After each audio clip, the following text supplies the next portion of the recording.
Sin peros. Un momento de compartir, aprender y disfrutar. Espera lo inesperado con la licenciada Susana Rasinski.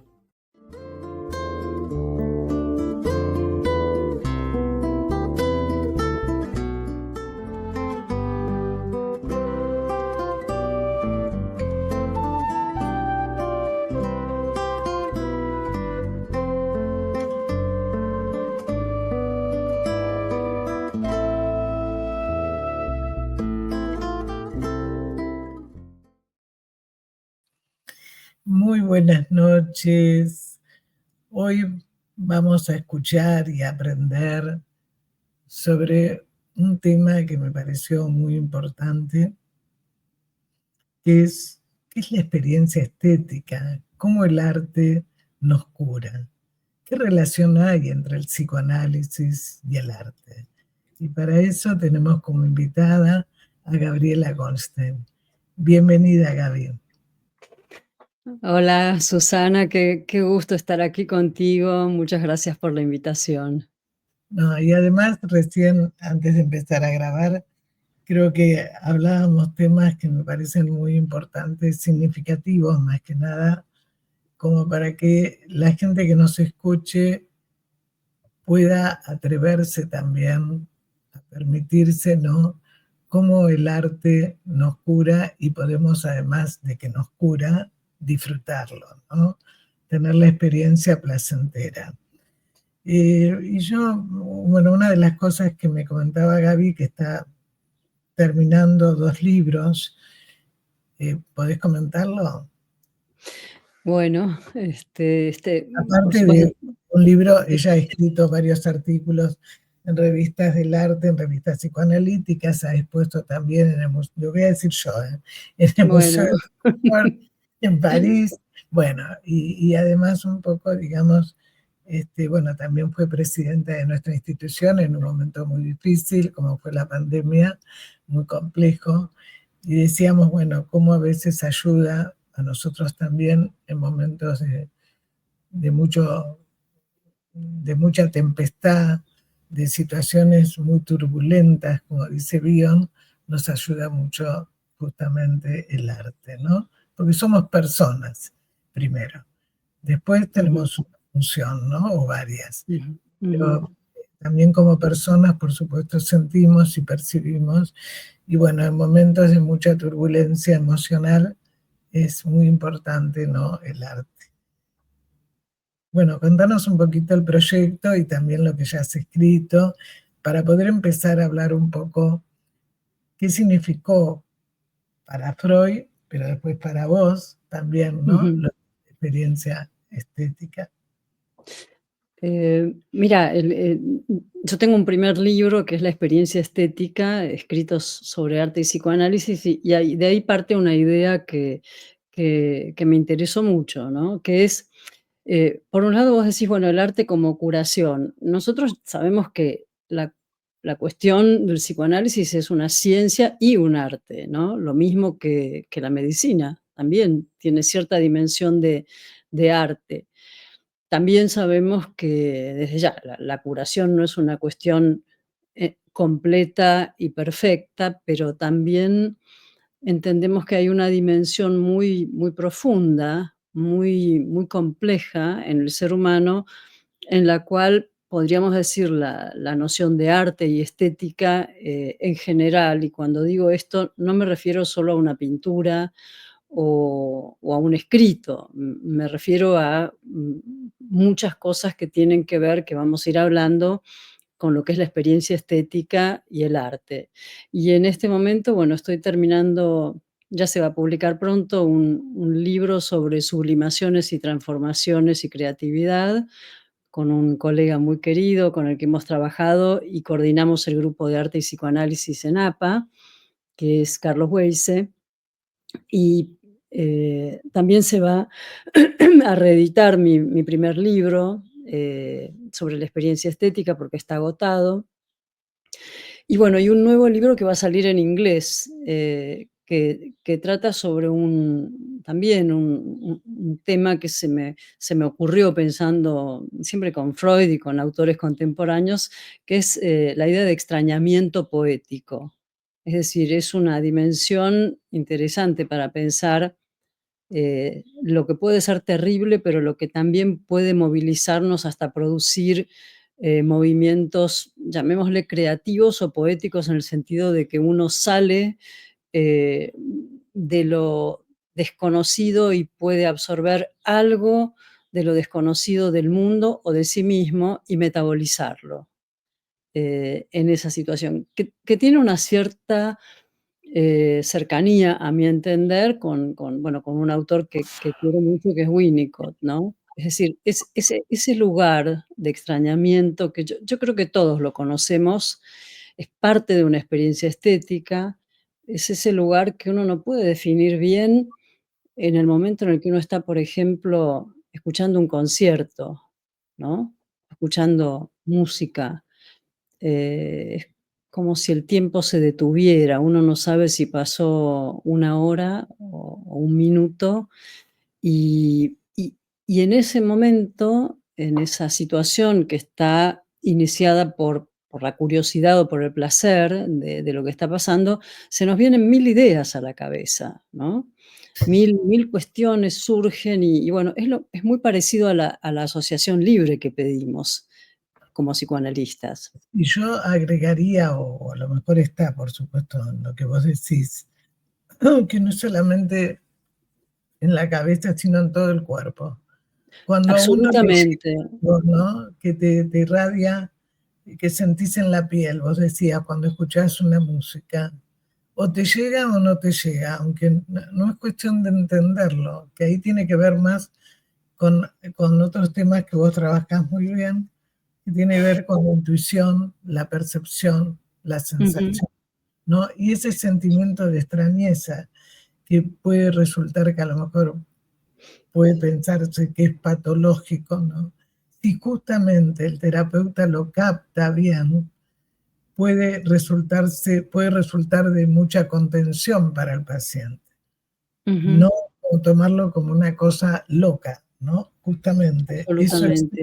lo que puede ser la partida como para poder armar otra historia más sana, ¿no? En el caso del paciente, pero Ujú. que a nivel de la experiencia estética, ¿no?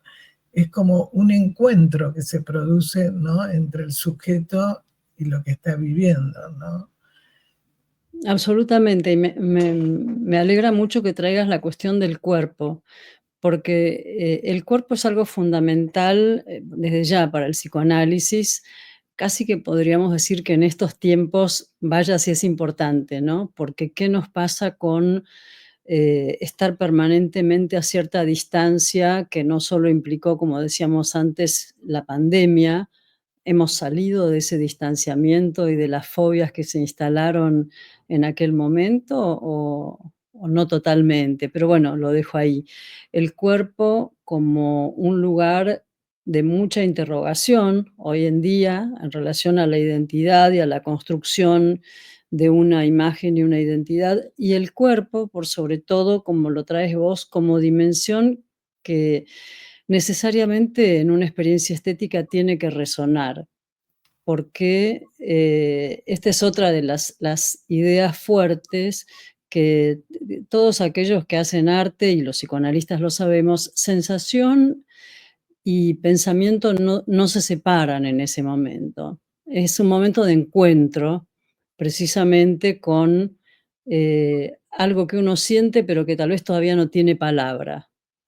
Algo que uno siente literalmente, como vos decís, en el cuerpo, y que puede ser placentero, pero puede ser también inquietante, ¿no? Y ahí viene la cuestión de la extrañeza que vos decías que es algo que también otro término fuerte, ¿no? Porque extrañeza, extranjero, extraño, son todas cuestiones que son muy importantes en el pensamiento contemporáneo y en la dimensión subjetiva de lo que vivimos hoy en día, desde lo social hasta lo más íntimo de lo extraño de uno mismo, ¿no? Me hiciste pensar, vos sabés que acá en mi programa la Asociación Libre es permanente. Cuando vos hablaste de la ex, ¿no?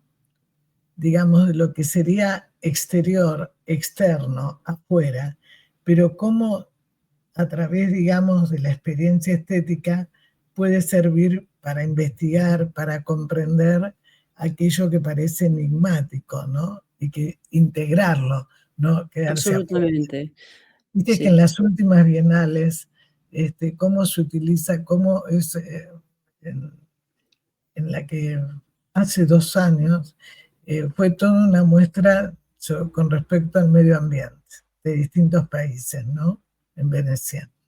Y realmente era maravilloso ver las distintas herramientas que cada lugar, Ujú, grupo, ¿no? Exponía, muy dinámico, muy móvil, ¿no? Pero que como una protesta y como una denuncia, ¿no? De lo que estaba pasando. Y eso ujú. también es una experiencia. Es decir, Sin duda, fíjate que la experiencia estética está también en esta cuestión. Después voy a hablar también de la cuestión de la experiencia estética en relación a la experiencia con el paciente, ¿no? Y al extrañamiento. Pero lo que vos decís, es muy importante, al punto que en nuestro grupo de arte hemos trabajado sobre el tema, por ejemplo, de esta última bienal que se llamaba Extranjeros en todas partes, ¿no? Esta última Bienal de Venecia, que creo que está terminando, bueno, terminó en noviembre del año pasado, y bueno, trabajaba justamente la cuestión no solo de la migración, del extranjero que es uno mismo en realidad, sin darse cuenta, porque uno también es un extranjero en donde está. Eh, y además, lo más extranjero es el inconsciente en un punto, porque es algo que es extraño y al mismo tiempo, eh, aparece como un viejo conocido a veces en las repeticiones o en las cuestiones que tienen que ver con la transferencia, ¿no?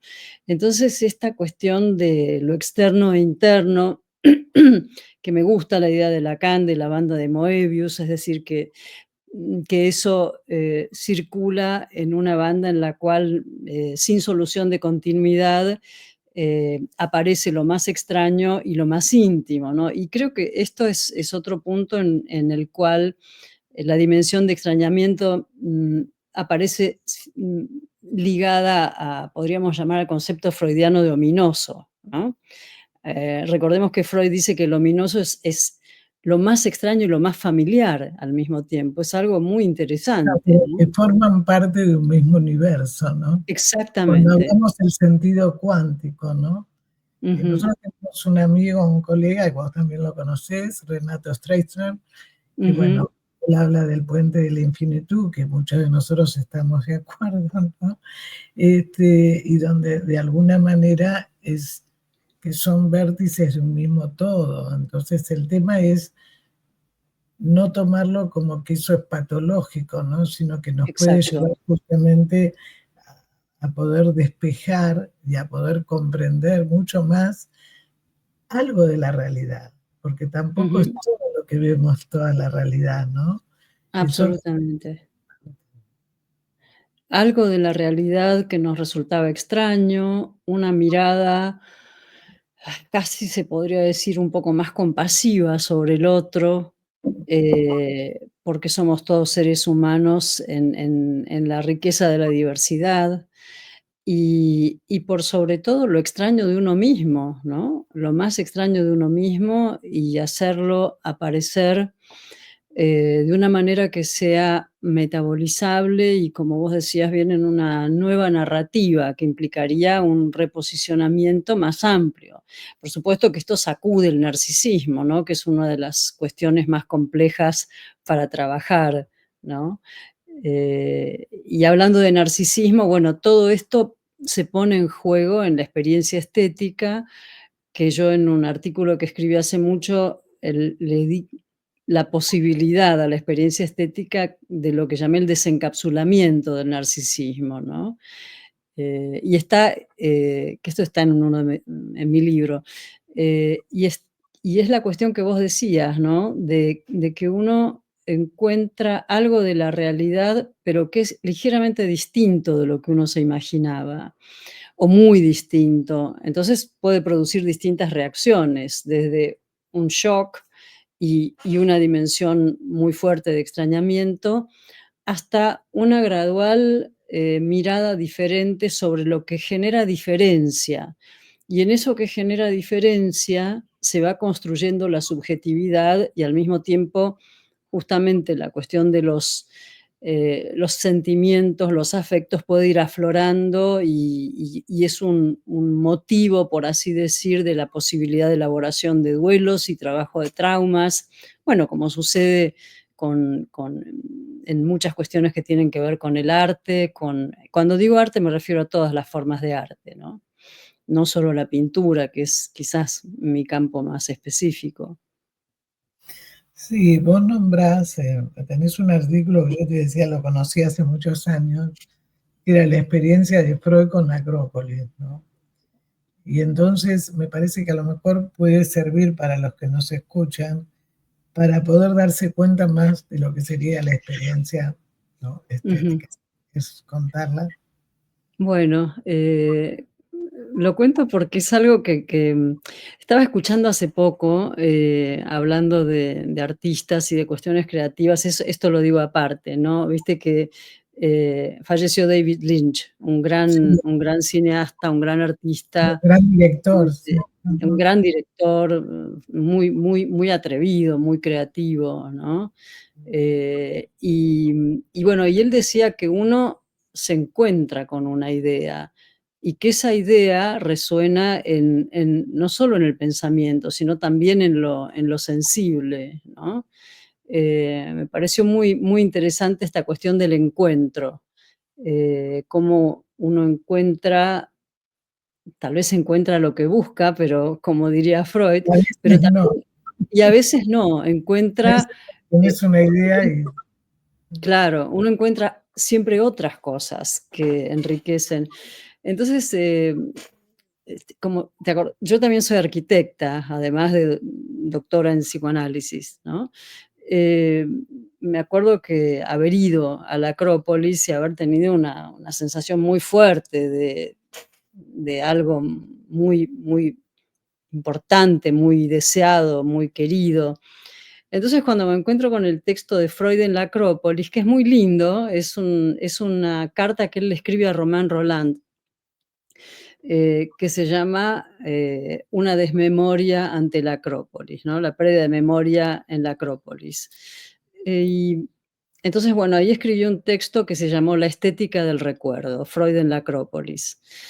Eh, y bueno, lo que le pasa a Freud es que quizás hay que conocer un poco, creo que muchos de nosotros tenemos una especie de gran pasión desde ya por el psicoanálisis y por Freud también, ¿no? Como su vida, sus recorridos. Entonces, me parece que puede ser interesante saber algo de cómo Freud empezó a viajar, ¿no?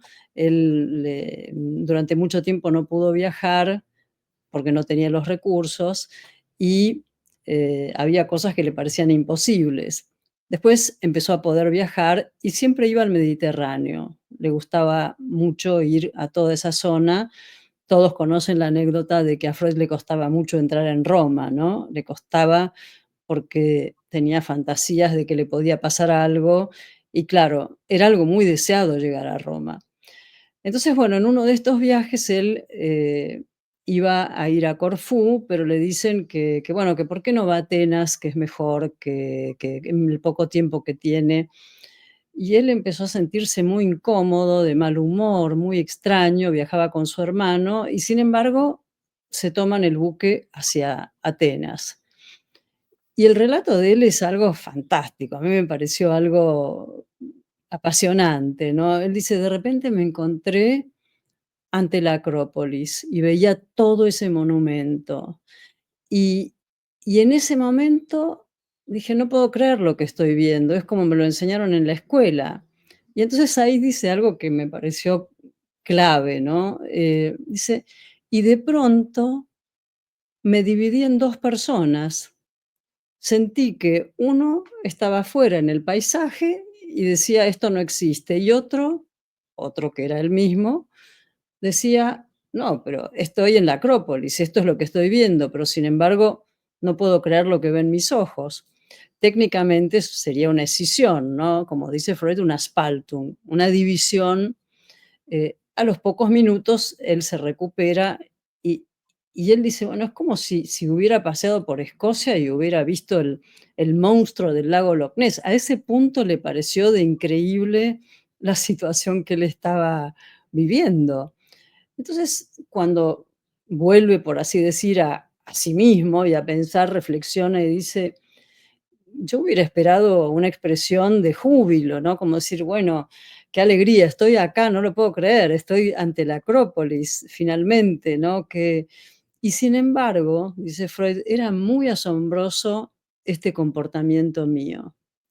Entonces, bueno, a mí me pareció que tal vez tengo que aclarar que yo estudié también filosofía, no en la facultad, pero muchos años estudié filosofía y estética para poder fundamentar desde algunos marcos referenciales que tienen que ver con la estética y con el psicoanálisis, porque yo dije, bueno, pero esto es una experiencia estética, evidentemente un poco radical para Freud, ¿no? Pero es una experiencia estética.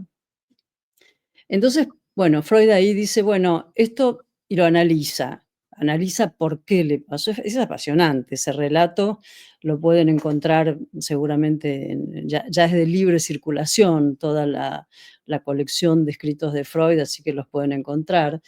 Entonces él dice, bueno, seguramente esto tiene que ver con que yo no creía que alguna vez iba a poder llegar a la Acrópolis, es decir, y lo relaciona con la expresión de deseo y con una serie muy interesante de escritos que él tiene que se llaman Los que fracasan al triunfar, otro tema fascinante, ¿no? Eh, pero dice, no, además pasó algo más. Y después dice, bueno, se trata de una defensa contra algo muy deseado. Y dice, bueno, Anna Freud, mi hija, está estudiando el tema de los mecanismos de y después dice, en realidad esto tiene que ver con un sentimiento de extrañamiento. Es un sentimiento sobre el que yo no voy a profundizar, dice Freud, pero es como espejismos mentales, es como una sensación de Realmente que, yo sí, para que explicara después el espejismo mental. claro, es como la sensación o de que el cuerpo de uno no está ahí o de que la realidad no es una realidad. Y dice Freud, es muy interesante, ¿no? Y dice, estos fenómenos están atribuidos a la defensa. Uno se defiende de algo que no y él dice: Es, "Pero, ¿cómo puede ser que?". es tal Sí, cual. Me hiciste acordar cuando una persona, varias, ¿no? Pero bueno, me estoy acordando de un paciente que le habían tocado, pero no sabía, llegó a estar en una confusión, pero me abusó o no me avisó. Este mm, sentimiento de extrañamiento, ¿no? ujú, De que ujú, podía haber pasado, pero no podía haber pasado, ¿no? ujú, ujú. Es importante. Mm. Eso es muy importante porque ahí es donde Freud dice: "Bueno, pero esto tiene que ver con algo de lo cual uno se quiere defender, ya sea con una enajenación o un extrañamiento". Pero él dice: "¿Pero por qué me tendría que defender de algo muy deseado?". Y los psicoanalistas sabemos que muchas veces uno se defiende de lo más deseado, porque inconscientemente tiene componentes que pueden llamarse edípicos, pueden llamarse prohibiciones o eventualmente traumáticos, como vos traes este caso, ¿no? Que es importante para poder también saber que La son culpa, fenómenos ¿no? y La culpa sentimientos. que él Claro, podía viajar en ese momento y otros no, y bueno, y una serie exacto, de situaciones, ¿no? exacto.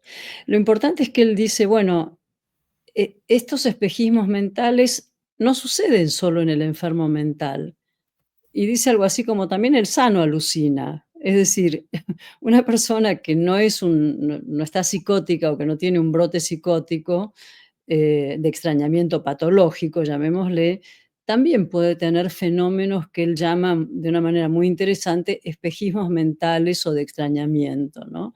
Entonces, bueno, su análisis continúa en la línea del Edipo, Edipo, culpa, castración. Entonces llega a la conclusión él de que, claro, él estaba en una situación mejor que el padre y que su padre nunca podría haber llegado a la Acrópolis y que además no hubiera entendido el sentido que tenía, el peso simbólico que tenía la Acrópolis, que era, dice citando a Napoleón, llegar tan lejos. Y ahí empieza a insinuarse la hipótesis fuerte, ¿no? De cómo pensamos podría decirse, una de las maneras de pensar el Edipo, que es otro gran tema, que es ir más allá del padre. Ir más allá del padre no es ir más lejos que el padre físico de uno, ni el padre que sea un hombre. Ir más allá de las limitaciones o de lo que los mandatos de la historia de uno nos ha marcado como un límite, como algo, y Y poder en este momento, avanzar por sobre eso. Y yo diría más, también permitirse sentir por sobre las disociaciones que están permanentemente a la orden del día, ¿no? Por eso la experiencia estética. y además en este momento, como la sociedad de consumo termina siendo el padre para muchos, ¿no? Como en Ujú, este momento la inteligencia artificial en vez de ir a un terapeuta, y lo cual trae ujú, desastres, ujú, ¿no? Consecuencias, pero digamos, como cuando vos vas al teatro y en momentos de mucha angustia la gente se ríe y no entendió nada del texto, ujú. ¿no? Es decir, son defensas de alguna Son manera, defensas, sí, sí. ¿no? Pero donde también pueden fortalecer o incrementar los actitudes, las adicciones, etcétera, etcétera, ¿no? Creo que acá es importante destacar, digamos, que el sentimiento de enajenación es una clave para la experiencia estética, Ujú. Sí, ¿no? Lo sí. querés Es, desarrollar, sí, Germán. sí, sí. Bueno, en ese punto, mm, me pareció, investigué mucho, que esta dimensión de enajenación o extrañamiento siempre aclaro por fuera de la patología, ¿no? Porque es importante. Después voy a hablar, si hay tiempo, del síndrome de Stendhal, que es un fenómeno de extrañamiento, pero patológico. Eh, si querés lo cuento ahora o lo cuento. Eh, en, eh, en Florencia, en la ciudad de Florencia, una psiquiatra psicoanalista muy conocida, Graciela Magherini, y crea este concepto, el síndrome de Stendhal, porque ella encontró en algunos momentos, hace varios años, algunas personas que quedaban como alienadas e intoxicadas por el arte, ¿no? Porque Florencia es una de las ciudades que tiene más, se puede decir, más arte por metro cuadrado, metro cúbico en el mundo, ¿no? Entonces, era tan importante la situación que algunos visitantes, algunos turistas, paseaban, por ejemplo, por los jardines del Palacio Pitti o por otros lugares, y se poseían y se posesionaban de una manera tal que ya no era una identificación de un extrañamiento en el cual se puede volver enriquecido, sino que quedaban durante unos días como como si fueran una princesa, un príncipe o alguien que formaba parte de alguna de esas obras, ¿no? Esto ella lo estudió y tuvo una investigación importante porque las personas estaban internadas en el Hospital de Santa María Novella, entonces se pudo hacer una investigación interesante a partir de este fenómeno que en el caso de ella era como un pequeño momento de alienación patológica, ¿no? En personalidades que no eran psicóticas, que no eran, que no tenían una base, de una enfermedad psíquica anterior.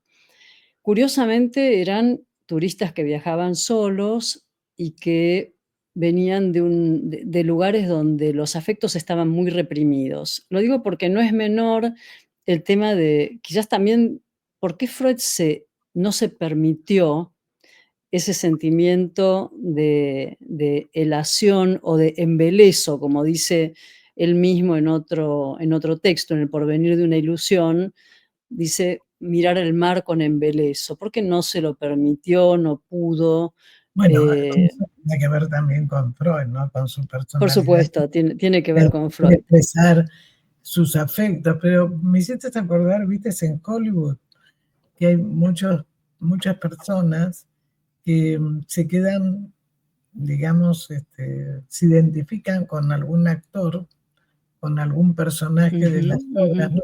Lo has visto en las calles, ujú. este, ahora con el tema de los incendios, pero se quedan como petrificados, digamos, ¿no? Exacto, Horas y horas y horas, y que, bueno, hacen una identificación masiva, ¿no? exacto, Bueno, y ya estamos exacto. hablando de patología, ¿no? Que es diferente. Claro.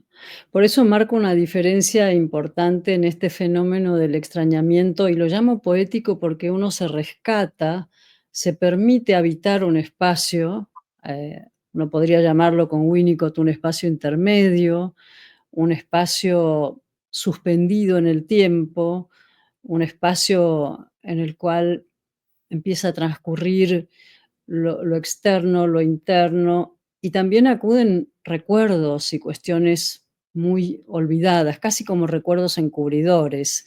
Recordemos que Freud dice esto cuando se trata de recuerdos con una carga afectiva muy importante y, como dice él, algún componente erótico, ¿no? Eso también es interesante.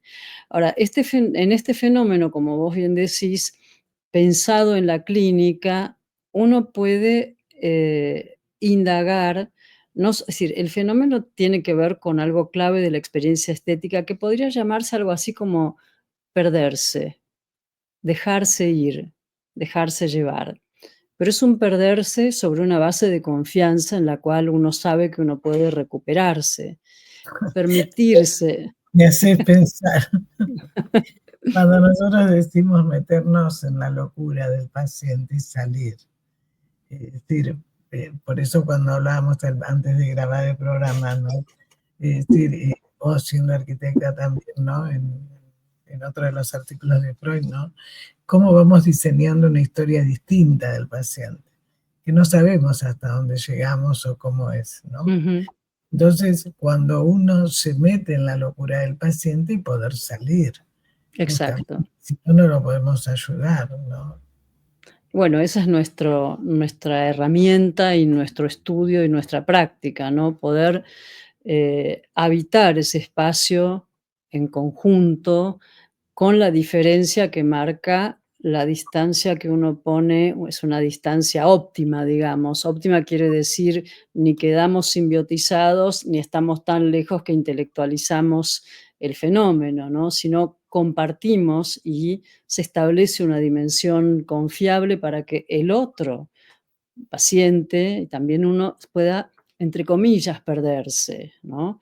Y esta cuestión de perderse, a su vez, tiene que ver también con fenómenos de alienación y separación, que son muy importantes en la constitución de la subjetividad, ¿no? En la aparición del sujeto no tan alienado a otras historias que lo tenían alienado o identificado, como decías vos también antes, con mandatos o con cuestiones a lo largo de la vida que le implicaban repetir y repetir y repetir situaciones hasta que se pueda producir una diferencia en esa repetición, ¿no? Que acá entraríamos en otro concepto que vos trabajás en tus escritos, que tiene que ver la experiencia estética como experiencia de borde. Ujú. O sea, entre lo prohibido y lo permitido, ¿qué pasa, no? Que esto pasa en el espacio analítico, por supuesto. Claro, sí.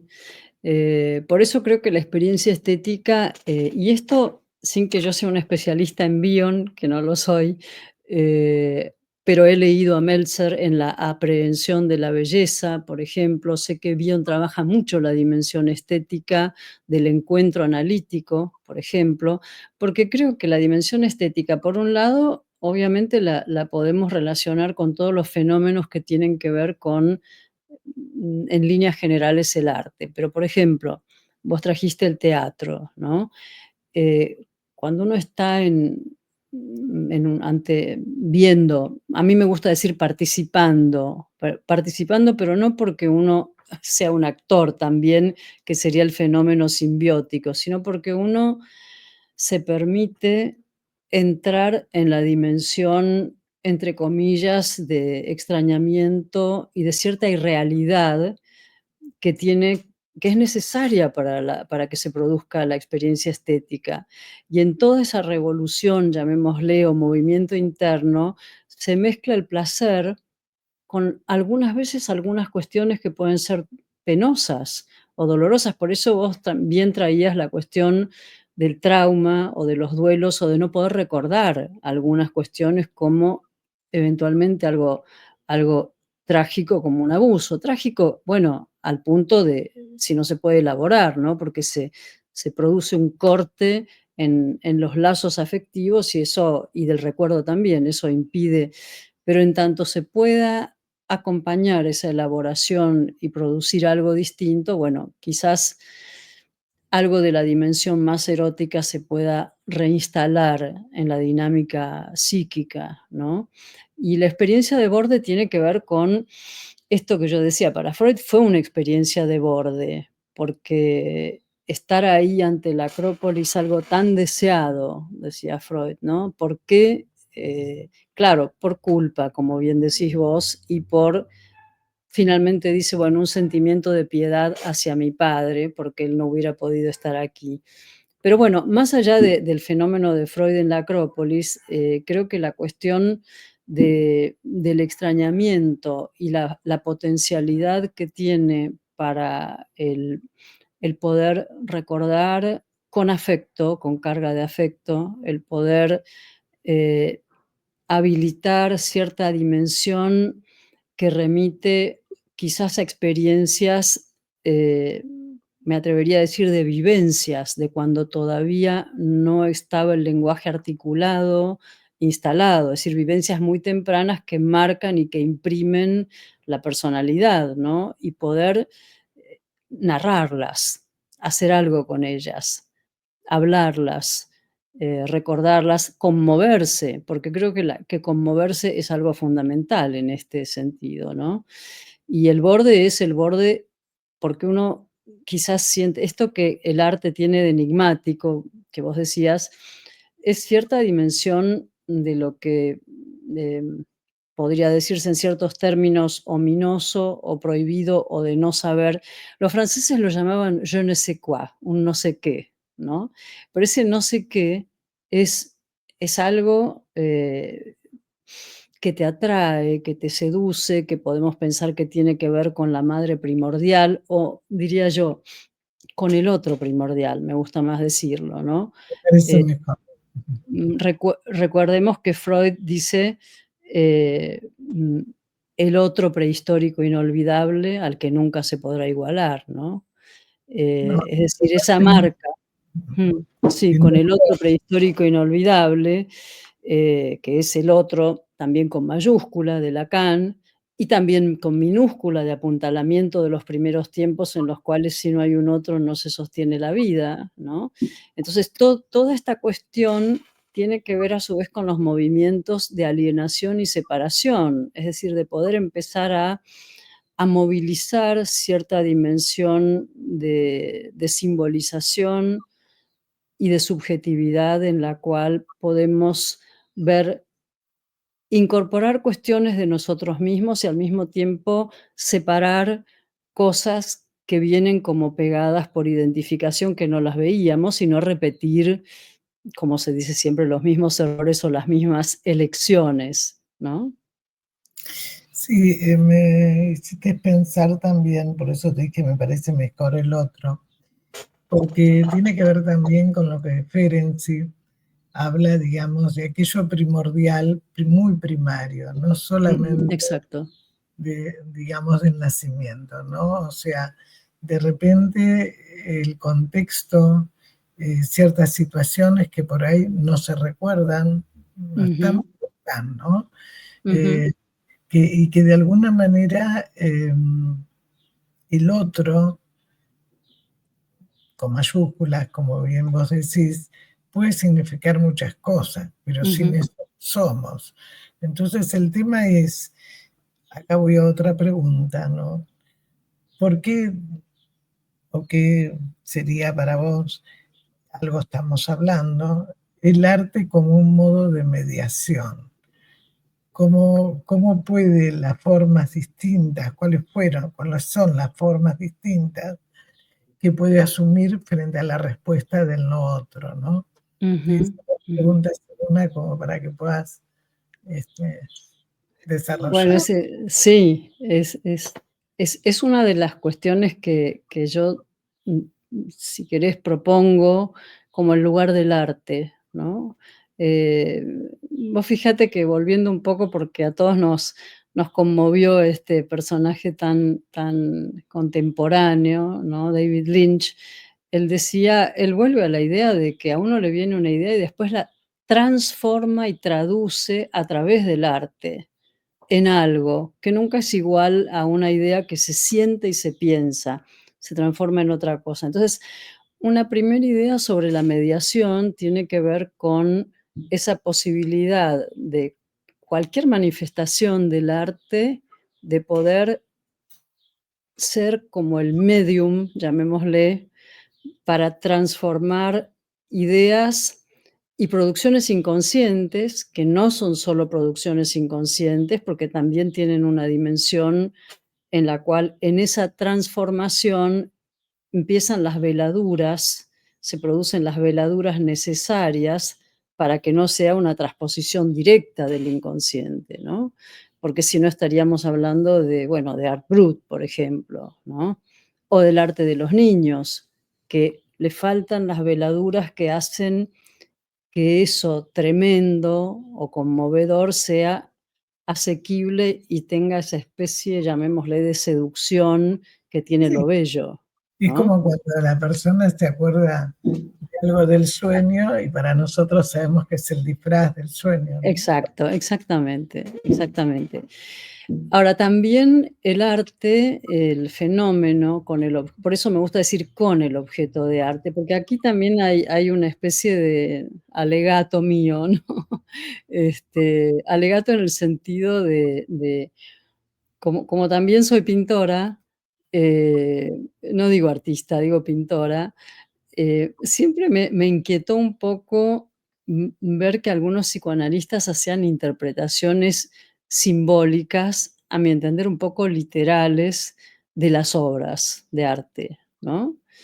Desde lo sexual, que se interpretaba en la época kleiniana, hasta cuestiones demasiado, me parecía, como simples. Es decir, bueno, de acuerdo, sí, Leonardo tuvo 2 madres, es cierto, aparecen 2 cabezas en Santa Ana, la Virgen y el Niño, pero hay mucho más, Ah, hay bueno, es mucho como un más. cuadro de Miró que yo tengo, bueno, en el consultorio Mar del Plata, y hay uno como si fuera un bastón, algo así, ¿no? Entonces lo Ujú, primero eso es segmentar la obra, claro.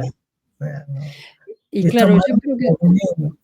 sí, eso fue una crítica fuerte al psicoanálisis en relación a la mirada psicoanalítica o la interpretación psicoanalítica del arte que técnicamente se llamaba psicopatobiografía, ¿no? Era como que, bueno, entonces todo lo patológico de la biografía estaba transparentemente, Viste, lo mismo cuando te dicen, ¿con qué soñaste? Ah, eso quiere decir tal cosa. claro, Sin exacto, el contexto, sin el trabajo, porque como vos exactamente, dijiste, en el teatro, sin, sin participar en la dramatización, pero participamos en el acto teatral.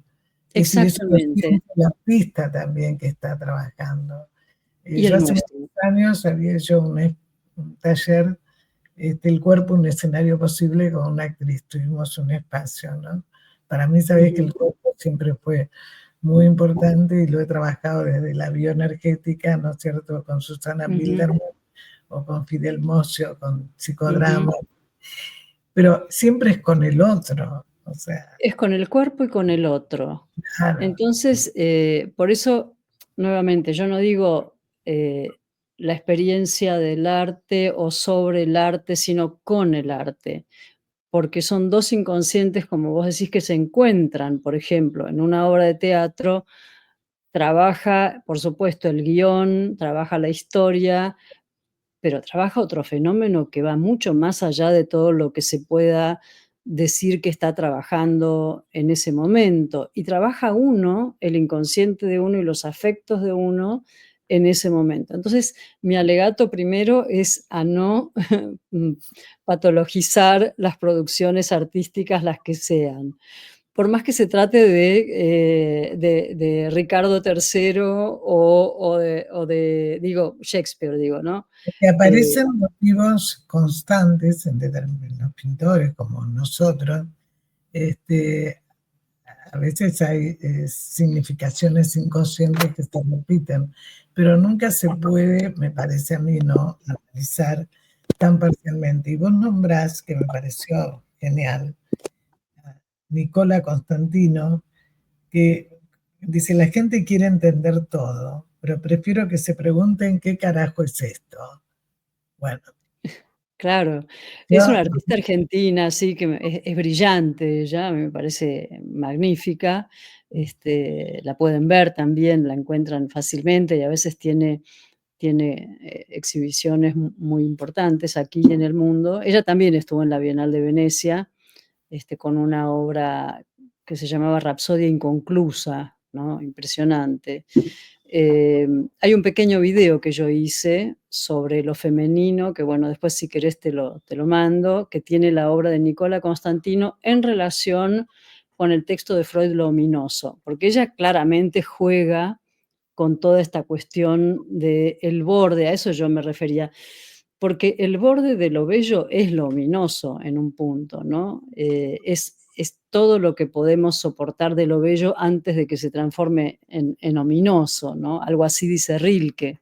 Tiene ese componente enigmático, inquietante, que también es lo que lo hace muy seductor y como dice Nicola Constantino, ¿qué es esto?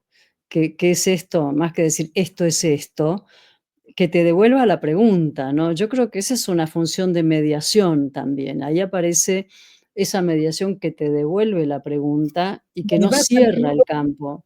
claro, permitirnos también la duda, o sea, Exacto.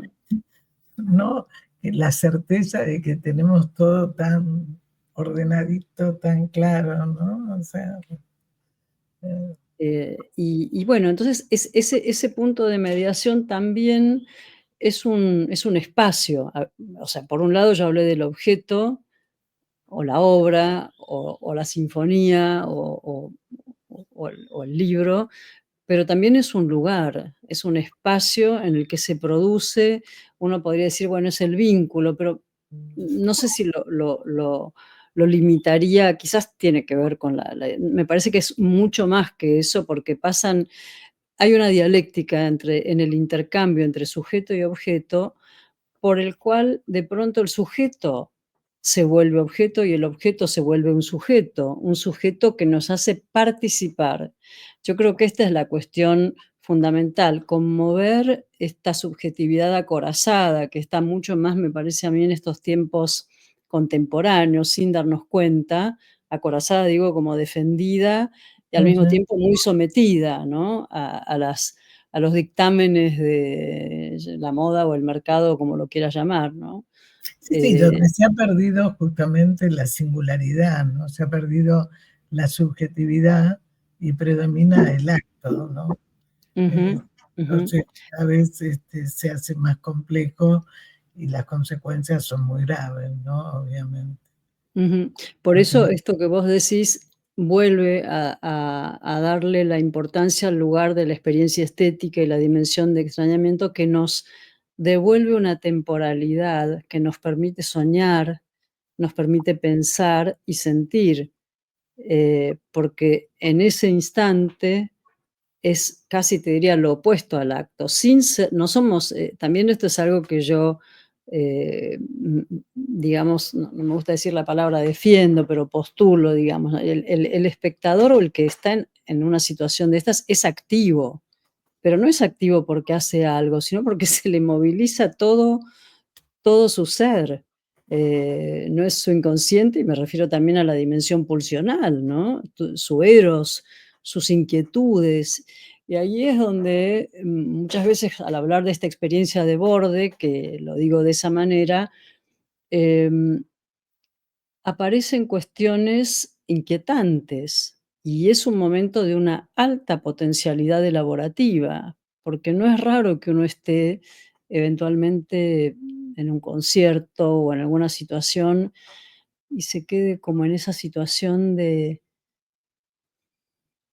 por unos instantes, ¿no? Y se le vienen ideas y sensaciones, y muchas veces son cuestiones traumáticas o dolorosas, que tocan el cuerpo en la dimensión, como diría Lacan, de lo real, ¿no? Tocan el cuerpo de lo real, tocan eso que no sabemos, no tiene nombre, angustias que todavía no tienen nombre, y ahí es donde aparece este potencial de mediación, a mi entender, ¿no? Del arte. Y quizás, eh, también podríamos pensarlo desde un lugar, si querés, metapsicológico, aunque estamos hablando también fuertemente de metapsicología, em, una especie de variante de la dimensión transicional, del objeto transicional y del objeto A, ¿no? Me refiero el lugar de mediación del arte, Sí, ¿no? sí, sí. Algo que es y no es, que mantiene, la dimensión paradojal, ¿no? Porque el objeto de arte tiene esa potencialidad. Para vos es una cosa y para mí es otra. Es decir, que cada sujeto, eh, ve, siente o interpreta algo mucho más allá de lo que le dice el texto, que bueno, este libro fue escrito o este cuadro fue pintado. Bueno, por supuesto, uno puede sujetarse de esa dimensión porque quizás el impacto es muy fuerte y necesita también sujetarse y entender. Ah, bueno, lo pintó en tal época, pasó sí, por supuesto, pero además a veces se produce algo más y esa es la parte quizás más interesante, si uno se la permite. María, vos, cuando vos, Sí. niños van a un museo y preguntan cosas que al adulto por ahí ya no se le ocurren. Y esas expresiones que son tan espontáneas, que no tienen Ujú. tanta represión y que de alguna manera es tan fresco y que te ayudan, digamos, a ver otra realidad que no la veías, ¿no? Yo, Exactamente, de eso se trata. claro, yo recuerdo que una vez una nieta al abuelo le dice: Abuelo, ¿por qué guardas los mocos? Y entonces él se quedó, porque usaba los pañuelos de antes, ¿no? De Mm. tela, ¿no? O con las arrugas, ¿no? Y si yo te doy un beso, me voy a contagiar las arrugas. Bueno, estas cosas, ¿no? Que claro, de repente frente, no sé, está frente a una montaña, frente a un río o el mar, que Ujú, yo extraño mucho el mar acá en Buenos Aires, ¿no? El Mar del Plata estoy a 2 cuadras del mar, mi ujú. casa. Y realmente, digamos, cambia permanentemente. Y hay gente que la deprime y hay gente que no. Y bueno, la experiencia Exacto. de cada Sí, uno es diferente, ¿no? sí, Bueno, sí. tenés 4 minutos Uf. para cerrar el programa. Obviamente que estás invitada para otro programa porque hay muchos temas para conversar contigo. Pero bueno, cerrarlo con lo que te parezca un mensaje para la audiencia. Creo que es importante que la gente se atreva, ¿no? A vivenciar una experiencia estética. Pero te dejo a vos el cierre del programa. Y Eh, agradecer, ¿no? Por supuesto, un abrazo y bueno, bueno, te agradezco a vos mucho la invitación y el inicio del despliegue, ¿no? De esta dimensión que está en lo más íntimo y éxtimo del ser humano, y que forma parte de algo que enriquece nuestra vida y que, es una apertura a una dimensión poética en el sentido de que aparece uno mismo en esa experiencia.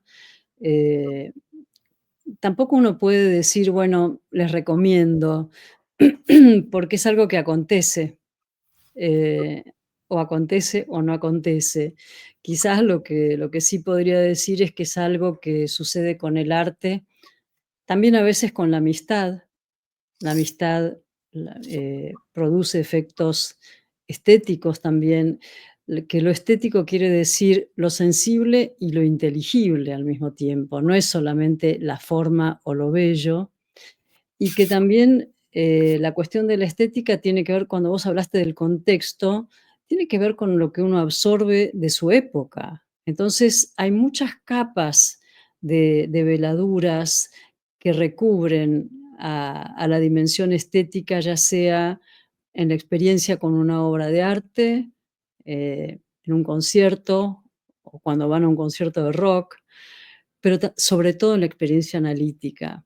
Y eso sí es algo que yo sugeriría que es muy valiosa y que en ese encuentro, a la manera de un encuentro con algo deseado y algo temido, como esa experiencia de borde, como decíamos recién, podemos trabajar cuestiones que construyan los bordes de algo que quizás no sabíamos que nos producía dolor o inquietud o desconocíamos. Y esos bordes empiezan a tejer la subjetividad en este momento, a partir, digamos, de cierta dimensión estética o una estética psicoanalítica, más del orden del eros, o sea, más guiado por el placer que por el sufrimiento y un dolor antiguo. Y Así poder que, bueno, no solamente quedarse con el goce, que es muy distinto, ¿no? A la experiencia del deseo, ¿no? por Se supuesto, complica mucho, y cuando la persona empieza a sentir que ese espacio terapéutico es un espacio que por momentos puede ser doloroso, por momentos no, pero que ujú, empieza a transformar un poco su vida y a darle, como decimos nosotros, a tejer una historia distinta con el otro, ¿no? Y darse exacto. esa posibilidad, ¿no? También con esta experiencia estética. Muchísimas gracias, Gaby. Un Muchas abrazo. gracias, Susana. Un abrazo. Muchas gracias. Nos vemos.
Sin peros. Un momento de compartir, aprender y disfrutar. Espera lo inesperado con la licenciada Susana Rasinski.